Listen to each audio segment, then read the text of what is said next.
आपको तो उस लड़की के मरने का भी कोई फर्क नहीं पड़ता। नहीं, लड़की मेरी क्या लगती है, मरती तो मरे, मैंने उसका क्या बिगाड़ा या मैंने उससे क्या, मुझे क्या फायदा? वही हम कह रहे थे। मेरा क्या रिश्ता? मैंने अमेरिका में सीखा है क्रिमिनोलॉजी कैसे होती है, मैं वहां रहा हूं, मेरी आज की प्रैक्टिस नहीं है, मेरी बहुत पुरानी प्रैक्टिस है। इंडिया का कोई भी वकील ऐसा नहीं होगा जिसने अमेरिका में क्रिमिनोलॉजी सीखी होगी। इन्वेस्टिगेशन मैं खुद करता हूं अपने मैटर की। वो लड़का गलत बोल रहे हैं, उस लड़के ने मार दिया। अभी तक ये सिद्ध नहीं हुआ कि इस लड़के ने ही लड़की को मारा है, ध्यान रखिए प्लीज। किसने मारा? आपने मारा? नहीं, मैंने नहीं मारा। उस नार्को टेस्ट कर रहे हैं ना, ये भी उसका राइट है। नार्को टेस्ट में भी सच्चाई पता चले। ये जितने वकील है जो एडवाइजर है वो कह रहे हैं नार्को टेस्ट कर लो। क्यों नहीं कर ले? टेस्ट कर, ट्रायल कोर्ट में पानी की तरह बह जाएंगे।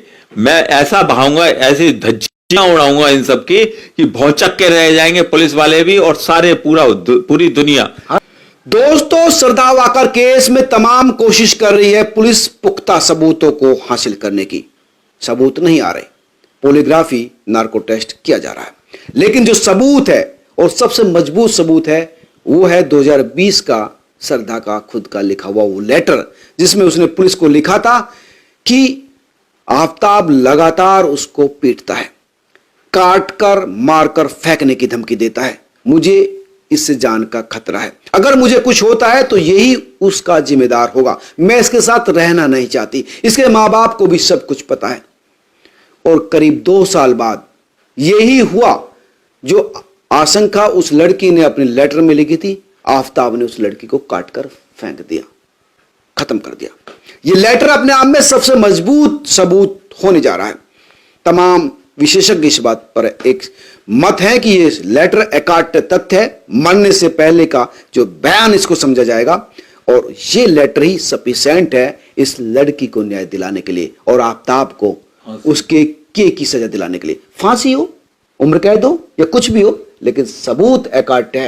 एमएल शर्मा है जो लगातार इस लड़के के पक्ष में अपना तर्क वितर्क कुतर्क रख रहे थे। कई लोग कह रहे थे कि अब एमएल शर्मा से पूछा जाना चाहिए, इसलिए मैं एमएल शर्मा से सीधा पूछूंगा कि ये जो सबूत आया है यही अपने आप में सफिशिएंट है इस लड़के को इसके की सजा दिलाने के लिए। वकील साहब, लेटर देखा आपने? हाँ, लेटर के बारे में मैंने सुना, न्यूज में पढ़ा भी है। सारे टीवी मीडिया ने इस लेटर को बहुत बुरी तरह से डिस्क्लोज किया है। पूरी तरह से? अरे यार इसको इससे से डिस्क्लोज किया है जैसे बहुत बड़ा बदमाश हाथ में आ गया, इसके बेस पे सजा हो जाएगी। और करीब करीब जितने भी वकील हैं दूसरे सारे लोगों ने कहा भाई इसके बेस पे तो इसको सजा होगी ही होगी। मेरा कहना लीगली प्रिंसिपल के हिसाब से और मेरे अपने दिमाग के हिसाब से इस लेटर को किसी भी कीमत पर डाइंग डिक्लेरेशन नहीं माना जा सकता। अगर डाइंग डिक्लेरेशन नहीं माना जा सकता तो इस लेटर की कोई भी मूल्य नहीं है।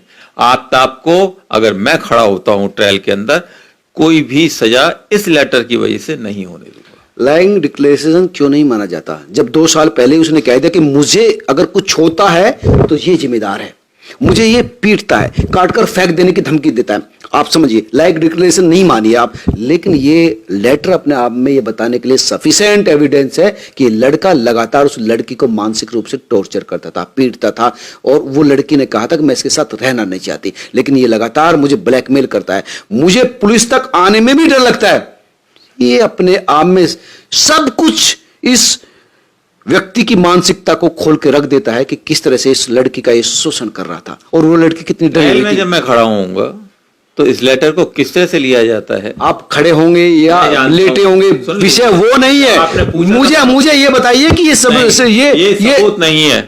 कैसे नहीं है? बिल्कुल सबूत नहीं है। ये प्रिवी काउंसिल की रूलिंग है। According to my mind, according to way of my cross examination, मैं इस्टेब्लिश कर दूंगा कि इस लेटर को। कौन सी रूलिंग है? कौन सी रूलिंग बताइए? प्रिवी काउंसिल की रूलिंग है। कौन सी रूलिंग है ये मैं तुम्हारे वकीलों को बताने के लिए यहां नहीं बैठा हूं। ये मेरा स्किल है, मेरा माइंड है, मेरी वर्किंग है। इट इज अप टू मी।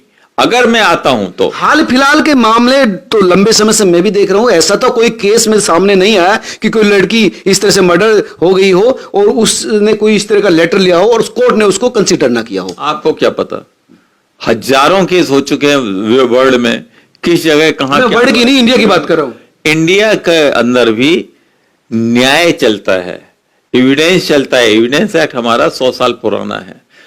जो प्रिवी काउंसिल में हुआ है, जो अमेरिका में जो रूलिंग चलती है, लॉ चलता है, ये सारे लॉ, क्रिमिनल लॉ, आप अमेरिका का रूल यहाँ इंडिया में चलाएंगे? क्रिमिनल लॉ वहां का यहाँ भी चलेगा। Criminology is the same one. Criminology is not different in the whole world, everywhere is the same. और भैया मुझे ये बताइए, यहाँ की मुझे आप उस रूलिंग को बताइए। सुप्रीम कोर्ट भी बाहर के रूलिंगों को एडमिट करती है, एक्सेप्ट करती है क्रिमिनोलॉजी के हिसाब से, और उसके हिसाब से जजमेंट देती है।